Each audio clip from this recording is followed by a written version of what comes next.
E aí, pessoal, sejam muito bem-vindos a mais uma explicação super focada e direto ao ponto. Hoje, a gente vai dominar de vez os fundamentos de operações financeiras e spread, um assunto que é absolutamente essencial para garantir uma nota altíssima nas provas da área bancária. E olha, atenção logo de cara aqui, quem erra isso perde ponto fácil na prova. É exatamente esse tipo de questão que separa a galera que realmente entende a lógica do sistema financeiro de quem só decorou um monte de palavra solta. E esse erro a gente não vai cometer de jeito nenhum por aqui. Dando uma olhada rápida no nosso roteiro de hoje, a gente vai passar pelo Sistema Financeiro Nacional, entender a classificação das operações bancárias, focar nas operações passivas, destrinchar a liquidez e o spread bancário e fechar com um mapa mental cheio de pegadinhas de prova e a nossa revisão final. Bora lá? Então, começando pela nossa seção 1, o Sistema Financeiro Nacional e a função do banco. O conceito base de toda essa nossa matéria é o seguinte: a gente precisa parar de pensar no banco como se fosse só um cofre gigante. Fundamentalmente, o banco é um intermediador financeiro. A função principal dele é fazer a ponte, sabe? Ele transfere os recursos de quem tem dinheiro sobrando para quem está precisando de dinheiro. O banco oferece essa conveniência, assume os riscos e, claro, cobra por isso, porque ele sempre visa o lucro. Para ilustrar isso melhor, pensa nas duas pontas desse mercado. De um lado, a gente tem os agentes superavitários, que são os poupadores, a galera que decide guardar dinheiro.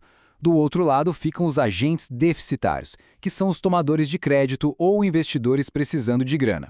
Sem o banco ali no meio, fazendo a ponte, seria super arriscado e muito difícil um poupador emprestar dinheiro direto para um completo desconhecido, concorda?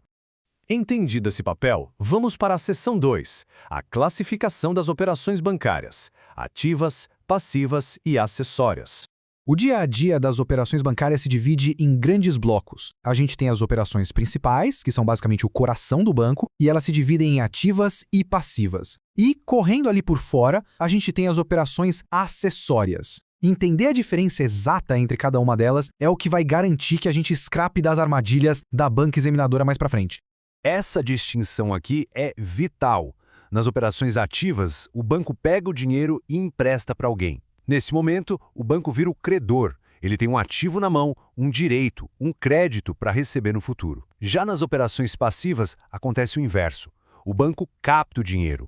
Ele pega dinheiro emprestado com o cliente quando este faz um depósito, por exemplo. E por que a gente chama de passiva? Porque o banco assumiu um passivo, uma dívida com esse cliente que depositou a grana.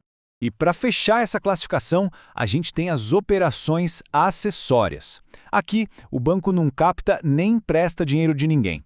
Ele simplesmente presta um serviço e cobra uma tarifa por isso. Exemplos super clássicos são as transferências, o fornecimento de cartões, o aluguel de cofres e até o nosso conhecido Pix. É pura prestação de serviço sem envolver captação ou crédito.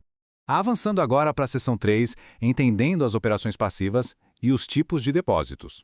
O grande segredo dessa parte é entender como a liquidez afeta o custo para o banco. Lembrando que liquidez é aquela facilidade de transformar um ativo em dinheiro rápido, tá? No depósito à vista, que é a nossa conta corrente normal, a liquidez é imediata. Como o dinheiro pode ser sacado a qualquer momento, o banco não paga nada para manter esse saldo lá. Custo zero. Agora, no depósito a prazo, o dinheiro fica preso por um tempo determinado, a liquidez cai. Por causa dessa restrição de saque, o banco é obrigado a pagar juros, o que gera um custo financeiro para ele. Já a poupança fica no meio termo. Ela tem liquidez imediata, mas só gera custo para o banco se o dinheiro ficar lá até a data de aniversário.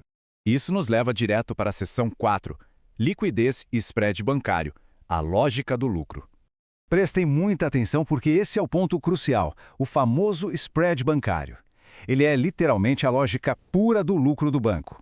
O spread é a diferença exata e matemática entre a taxa de juros da operação ativa, ou seja, o tanto que o banco cobra quando empresta, e a taxa da operação passiva, que é o quanto ele paga de juros para captar o seu dinheiro. Comprar dinheiro barato de quem poupa e vender dinheiro caro para quem toma emprestado. Essa é a essência da matemática bancária. O que nos traz para a seção 5, nosso mapa mental e as pegadinhas da prova, a visão do examinador. Se a gente colocar tudo isso no fluxo mental encadeado, fica super fácil de visualizar. Tudo começa no passo 1, o banco exercendo seu papel de intermediador. Para poder intermediar, ele faz uma operação passiva no passo 2, captando fundos no mercado. Essa captação, digamos que seja o depósito a prazo, vai gerar o custo bancário lá no passo 3, onde ele paga juros ao cliente. Por fim, o banco pega esse montante e empresta mais caro para outra pessoa. A diferença dessas taxas vira o spread bancário, o lucro final, no passo 4, uma cadeia de eventos simplesmente perfeita. Agora, com essa base sólida muito bem construída na nossa cabeça, vem a pergunta de ouro. Como é que as bancas costumam cobrar isso? Como é que o examinador tenta derrubar o candidato que até estudou, mas não absorveu a essência da coisa? A banca costuma cobrar exatamente nestas duas grandes armadilhas. Então, atenção. A pegadinha número 1 é o ponto de vista da operação. É crucial lembrar. Quando você faz um depósito, isso é uma operação passiva para o banco, porque ele assumiu uma dívida com você. Mas para o cliente é uma operação ativa, porque o cliente tem um crédito a receber. Então, ler com muita calma qual é o ponto de vista que o enunciado da questão está cobrando é obrigatório. A pegadinha número 2 envolve o depósito compulsório. A banca adora colocar na prova que isso é um produto bancário de captação. Não é. Depósito compulsório é aquele dinheiro que o banco comercial é obrigado a recolher no Banco Central. Isso é pura regulação e política monetária. Não caiam nessa. Chegamos na nossa seção 6, a revisão final com os pontos-chave de memorização. Para amarrar tudo que a gente acabou de ver e não esquecer mais. A essência de todo banco é simplesmente ser o intermediário entre quem tem dinheiro sobrando e quem precisa de dinheiro. Operações passivas geram uma dívida para o banco, tipo um depósito. Operações ativas geram um crédito que o banco tem a receber, tipo um empréstimo. O tal do spread bancário é só a diferença das taxas de juros entre essas duas operações. E para o dia da prova, foco total na liquidez dos depósitos, que dita se tem custo ou não para o banco, e na grande armadilha do ponto de vista da operação. Entender esse processo de forma linear, como a gente fez aqui, é a chave para não esquecer nunca mais e gabaritar as questões. Antes da gente terminar, deixe uma provocação final. Se as taxas de juros no país caírem amanhã, o que acontece imediatamente com a margem de spread dos bancos que a gente acabou de estudar? Pensa nisso. Bom, se esse conteúdo te ajudou na preparação, se inscreva no canal Memória de Aprovado, curta e compartilhe com outros concurseiros. Foco absoluto, bons estudos e a gente se vê na nossa próxima explicação.